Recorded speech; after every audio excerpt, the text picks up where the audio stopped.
안녕하세요. 선교 알아가기 시간입니다.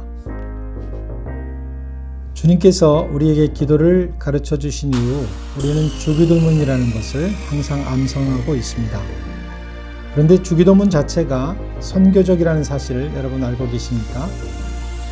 이 기도는 주님의 증인이 될 제자들인 선교 후보생들을 훈련시키는 과정에서 가르쳐 주신 기도입니다. 그래서 주기도문은 선교적 기도입니다. 특히 주기도문의 앞에 두 구절만 살펴보아도 주기도문이 얼마나 선교적 기도인 줄 알게 되실 것입니다.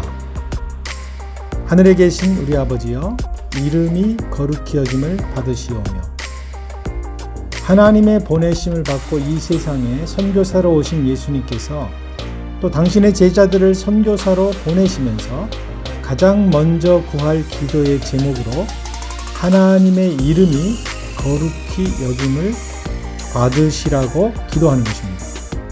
누구에게 거룩히 여김을 받아야 합니까? 모든 민족들 가운데 하나님의 이름이 거룩히 여김을 받아야 합니다. 하나님의 이름을 부르지 못하고 하나님의 하나님 되심을 알지 못하는 이들이 하나님의 이름을 거룩하게 부르게 되는 것이 바로 선교의 목표가 아니겠습니까? 이렇게 예수님께서는 모든 민족 가운데 하나님의 이름이 높아지고 하나님의 영광이 나타나는 것에 기도하라고 가르쳐 주셨습니다.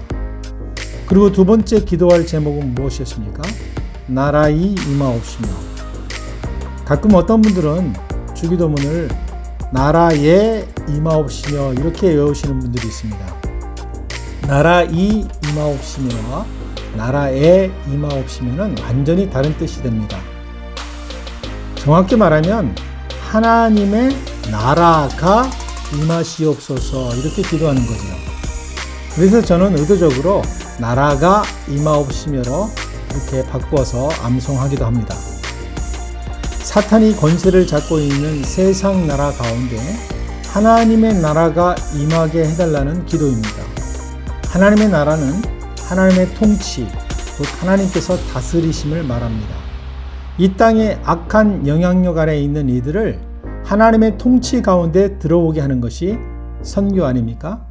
그러니까 하나님의 나라가 임하시옵소서 요청하는 기도는 선교 기도입니다. 데이비드 웰스는 기도는 본질적으로 반역이라고 했습니다.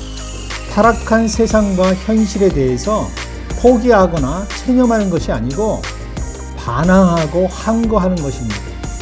비정상적인 것을 그냥 받아들이는 것이 아니라 그것을 거부하고 오직 이 비정상적인 현실 속에서 정상적이 되도록 그를 통해서 하나님의 이름이 높아지고 하나님의 나라가 임하기를 기도하는 그 자체가 선교라는 사실입니다.